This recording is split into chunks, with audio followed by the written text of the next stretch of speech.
नमस्कार, मैं हूं रश्मि किरण और आप देख रहे हैं इंडिया टाइम 24 न्यूज। हिमाचल की मंडी लोकसभा सीट से बीजेपी सांसद और अभिनेत्री कंगना रनौत से चंडीगढ़ एयरपोर्ट पर बदसलूकी के बाद हंगामा मचा हुआ है। दरअसल 6 जून को कंगना दिल्ली जाने के लिए चंडीगढ़ एयरपोर्ट पर पहुंची थी। तभी सिक्योरिटी चेक के बाद सीआईएसएफ की एक महिला जवान कुलविंदर कौर ने उनको थप्पड़ मार दिया। हालांकि सीआईएसएफ की आरोपी महिला कर्मी को सस्पेंड कर दिया गया है और उनके खिलाफ एफआईआर दर्ज भी कर ली गई है। लेकिन ऐसे में सवाल ये उठता है कि सीआईएसएफ की जवान ने थप्पड़ मारा तो क्यों मारा? तो इसका जवाब है कंगना का 4 साल पुराना एक ट्वीट।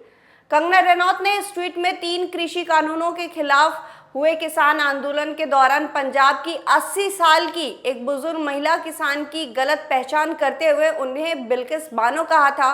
कंगना ने जो ट्वीट किया था उसमें एक बुजुर्ग महिला दिखाई दे रही थी जो भले ही झुककर चल रही थी, लेकिन उन्होंने किसान आंदोलन का झंडा बुलंद किए हुए था। उनका नाम था मोहिंदर कौर। कंगना ने मोहिंदर कौर की तस्वीर को ट्वीट करते हुए लिखा था कि हाँ, ये वही दादी है जिन्हें टाइम मैगजीन की 100 सबसे प्रभावशाली था।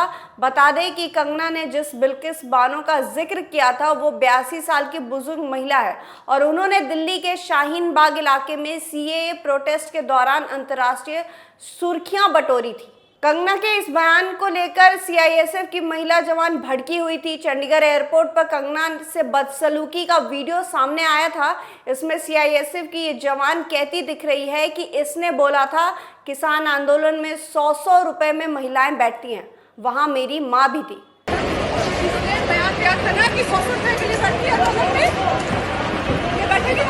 मेरी माँ बैठी थी उस टाइम जब इसने बयान दिया था। इस पूरे घटनाक्रम के बाद कंगना ने एक वीडियो जारी किया। इसमें कंगना रनौत ने बताया कि मैं सेफ हूं। आज चंडीगढ़ एयरपोर्ट पे जो हादसा हुआ वो सिक्योरिटी चेक के साथ हुआ। मैं सिक्योरिटी चेक के बाद आगे निकली तो दूसरी कैबिन में जो सीआईएसएफ की महिला कर्मी थी उन्होंने मेरे आगे आने और क्रॉस करने का इंतजार किया, फिर साइड से आकर मुझे हिट किया और गालियां भी दी। मैंने उनसे पूछा कि उन्होंने ऐसा क्यों किया, तब उन्होंने कहा कि वो फार्मर्स प्रोटेस्ट की सपोर्टर हैं। मेरा कंसर्न है कि जो आतंकवाद और उग्रवाद पंजाब में बढ़ रहा है उसे कैसे हैंडल किया जा रहा है। नमस्ते दोस्तों, मुझे बहुत ज़्यादा फ़ोन कॉल्स आ रहे हैं, मीडिया के भी और मेरे शुभचिंतकों के भी। सबसे पहले तो I am safe, I am perfectly fine.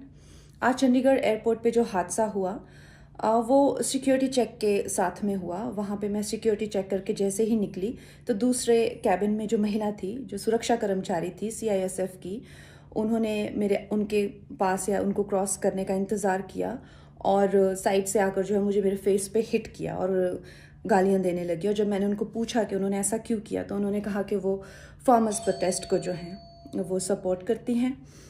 और I am safe, but my concern is कि जो आतंकवाद और उग्रवाद पंजाब में बढ़ रहा है, how do we handle that? Thank you.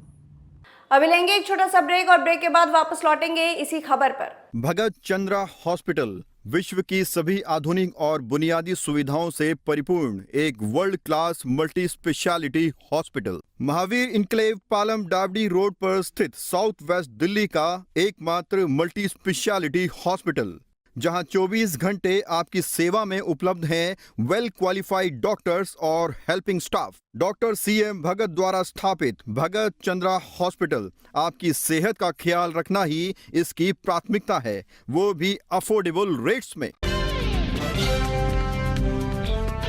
Break के बाद आपका स्वागत है। आपको बता दें कि रिपोर्ट के मुताबिक एयरपोर्ट पर सिक्योरिटी प्रदान करने वाली केंद्रीय औद्योगिक सुरक्षा बल ने घटना की कोर्ट ऑफ इंक्वायरी के आदेश दिए हैं। अधिकारियों ने कहा है कि अब तक उनके खिलाफ कोई सतर्कता जांच या सजा नहीं हुई है। उनके पति भी उसी हवाई अड्डे पर तैनात है। वही घटना को गंभीर मामला बताते हुए राष्ट्रीय महिला आयोग की अध्यक्ष रेखा शर्मा ने गंभीर कार्रवाई की मांग की है और कहा है कि पैनल ने इस मामले को सीआईएसएफ के साथ उठाया है। उन्होंने एक्स पर एक पोस्ट में कहा कि एयरपोर्ट पर सुरक्षा के लिए जिम्मेदार लोग खुद ही सुरक्षा का उल्लंघन कर रहे हैं। वहीं हिमाचल प्रदेश के पूर्व मुख्यमंत्री जयराम ठाकुर ने घटना को बेहद दुर्भाग्यपूर्ण बताया है और इसकी निंदा की है। उन्होंने कहा है कि एयरपोर्ट पर सुरक्षा कर्मियों द्वारा निर्वाचित प्रतिनिधि के साथ ऐसा व्यवहार बेहद दुर्भाग्यपूर्ण है और इस पर कार्रवाई की जरूरत है। उधर लोकसभा चुनाव में कंगना रनौत से हारने वाले विक्रमादित्य सिंह ने घटना की दुर्भाग्यपूर्ण बताया है और हम इसकी निंदा करते हैं। उन्होंने ये भी बयान में कहा है, उन्होंने ये भी कहा है कि कांस्टेबल के खिलाफ कार्रवाई की जानी चाहिए। जवान ने कंगना रनौत को थप्पड़ मारा है, किस तरह से देखते हैं इस तरह की इंसिडेंट एक इलेक्टेड मेंबर ऑफ पार्लियामेंट? नहीं, बहुत अनफॉर्चुनेट है। किसी भी व्यक्ति के साथ इस तरीके की दुर्घटना नहीं होनी चाहिए and particularly a lady who is a member of parliament now, तो उनके साथ इस तरीके की बदसलूकी अगर करी है तो मैं समझता हूं कि, और वो भी एक सुरक्षा कर्मी द्वारा, बहुत अनफॉर्चुनेट है। और अभी ऐसा सुनने में आ रहा है कि कुछ उनके ग्रीवेंसेस थी विद रिगार्ड टू जो फार्मर्स प्रोटेस्ट था, उसमें अपनी बात को रखने का एक संवैधानिक तरीका है, प्लेटफॉर्म है, उसमें अपनी बात रखते हैं, उसमें कोई दो राय नहीं है। मगर इस तरीके से किसी को असॉल्ट करना, और वो भी खास करके एक सुरक्षा कर्मी इस तरीके से अगर असॉल्ट करे, तो ये बहुत अनफॉर्चुनेट है और इसमें हम इसकी कड़ी शब्दों में निंदा करते हैं और इसके खिलाफ जो है एक्शन जो है वो सरकार को लेना चाहिए। इस मामले को लेकर अब प्रतिक्रियाएं तो जारी है ही। अब इस घटना पर पहलवान बजरंग पुनिया का भी एक रिएक्शन सामने आया है। उन्होंने कहा है कि जब महिला किसानों के लिए अनाप शनाप बोला जा रहा था, तब कहाँ थी नैतिकता पढ़ाने वाले लोग। अब उस किसान माँ बेटी ने गाल लाल कर दिया तो शांति का पाठ पढ़ाने आ गए। बजरंग पुनिया ने आगे कहा कि सरकारी जुल्म से किसान मारे गए, उस समय ये शांति पाठ पढ़ाना था हुकूमत को। घटाएं उठती है, बरसात होने लगती है, जब आग भर के फलक को किसान देखता है। इस खबर में फिलहाल इतना ही। देश और दुनिया की तमाम खबरों के लिए आप बने रहिए हमारे साथ और देखते रहिए इंडिया टाइम 24 न्यूज। खबरों से खबरदार रहने के लिए चैनल को सब्सक्राइब करें और प्रेस करें बेल आइकन।